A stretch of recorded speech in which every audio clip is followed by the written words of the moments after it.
Not know how seriously injured they are, and you just saw from Tony's report they are now at University Hospital. Meanwhile, a massive police response as we deal with this active shooter situation in Newark. And Shannon, have you watched it grow? It almost seems like we're in a standstill right now. Shannon Sohn? Sorry about that. This shooting happened at 2 o'clock this afternoon. So keep in mind, as you just said, like, it looks like it's sort of at a standstill. Things are quiet right now. But what we can tell you, we've been over the scene since shortly after the shooting happened. It happened at 2. We were here at about 2:20. We got on the scene along with police helicopters. And what we want to clarify for you is what you are looking at here is a staging area. So these are the people awaiting directions. But we can also tell you we are not showing you the tactical positions of the police because we don't want to give away their tactical positions. We want to help them do their job, not hinder them. But what you were looking at is a small snapshot of what's happening around Newark. And what we have seen since we have been over the scene is the perimeter growing exponentially. It was first a block or 2 around the area. That has grown to 3 or 4 blocks around the area of interest. And while this doesn't look like there's a lot happening here, we can also tell you that there are several spots where we are seeing police taking up tactical positions, hiding behind vehicles, using armor, and pointed at specific buildings in this area. So it does appear that they have at least an idea of where the active shooter may be. Of course, that information could be wrong. We can't confirm anything at this point, but they pushed this perimeter back significantly to keep the public safe. There have been areas where we've seen people out in the street, and as we've seen that happen, we've also been seeing police push that perimeter back further and further. As we mentioned, that Chancellor Avenue School is on lockdown. They're trying to get people to stay in their houses, and just to reaffirm what we have already found out from Anthony and Tony, there were 2 officers shot, one in the leg, one in the neck,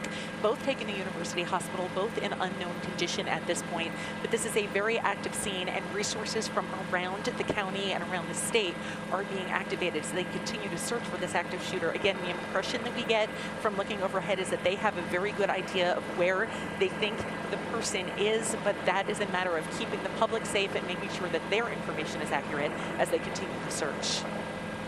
Thank you, Shannon. Let's go back to Anthony Johnson on the ground, one of a safe position, we hope. And Anthony, you mentioned that you saw some people with the warrants department. Any indication from any of your sources that may have led to what occurred here?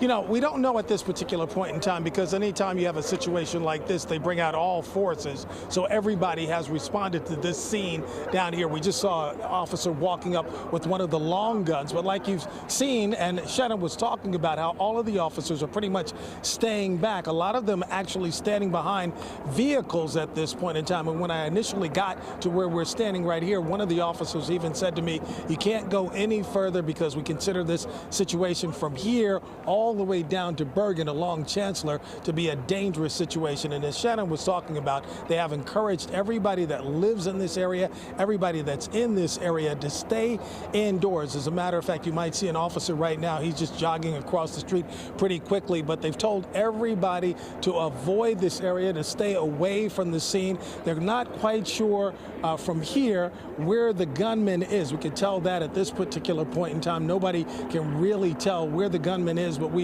assume that about a block and a half away, that's where the initial incident occurred. More police officers continue to respond to the scene out here on the ground. I've seen police officers from nearby cities in Essex County. We're talking about Irvington and Orange, not only Newark, the sheriff's office, marshal's office. So everybody has rallied down here at the scene at this hour. We're just backing up a little bit as one of the officers passes out of here. So we're just waiting to see what their next move is going to be down here on the street. But like we said, 2 officers have been shot. We do know that.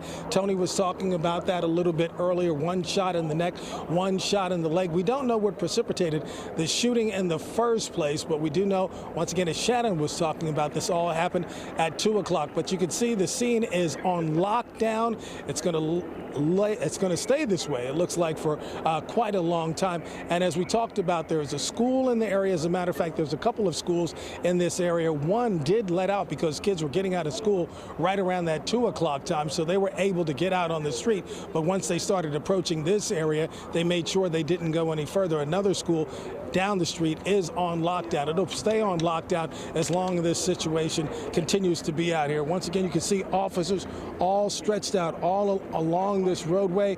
Many police officers gathered out here at the scene after 2 police officers were shot a little bit earlier. From Parkview all the way down to Bergen is on lockdown, and everybody is waiting to see what the next move is going to be. We don't know if they're actually talking to that gunman at this point in time. We understand that they would try to negotiate with that person if they possibly could. So everybody's pretty much on a wait and see mode at this point. But like, look at the officers. You can just tell that they're staying back. Nobody is making any approach. And if you do see an officer moving in that direction, they are definitely carrying a long gun. They have all of their equipment on, all of their protection on to make sure that they're safe as they make it closer to that area. So at this point in time, everybody is on standby. I just see one officer, as a matter of fact, he's wearing an ATF vest, so we don't know what that has to do with the situation. But a lot of times when these things happen, officers from every district, everywhere, come to follow up, especially when 2 police officers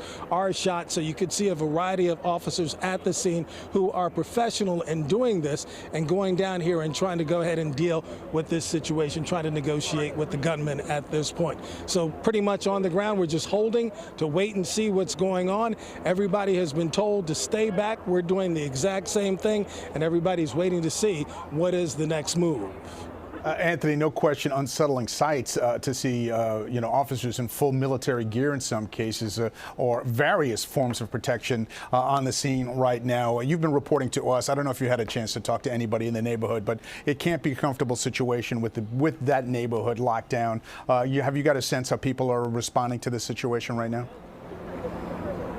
Well, a lot of people have responded up here. They were trying to find out what was taking place. A lot of them walked up to the scene. They walked up to the yellow tape. They're asking questions. They want to find out specifically what's happened. Like I said, there's a group of kids standing right next to me. All of these kids are from Weequahic High School. This is a normal block that they would walk down on any given school day to go ahead and head home. So they're waiting for their next move to figure out what's going on. A lot of other people just came down here. They were trying to see what was taking place down here on the block. They're asking us a lot of questions. We're trying to answer as many questions as we possibly can, tell them what we know, but all we can tell them at this point in time, there's a lockdown situation down here on Chancellor, and anybody who's driving in this direction, because we did run into a lot of traffic trying to come over here, stay away from this area. The whole stretch of Chancellor, just stay away from it, because we were on 280 as we were coming off. There goes that ATF officer you can see carrying that long gun. He's walking away from the scene, but other officers are moving in the direction of where the point of origin of this story took place. So we're just waiting to see what all led up to this shooting, where 2 police officers have now been injured. Their conditions we do not know. One shot in the neck, the other shot in the leg. Anthony, we're going to let you get back to reporting right now, and we'll recap for our audience watching on ABC 7 NY right now. As Anthony just mentioned, we are in an active shooter situation after 2 officers were shot in the South Ward of Newark.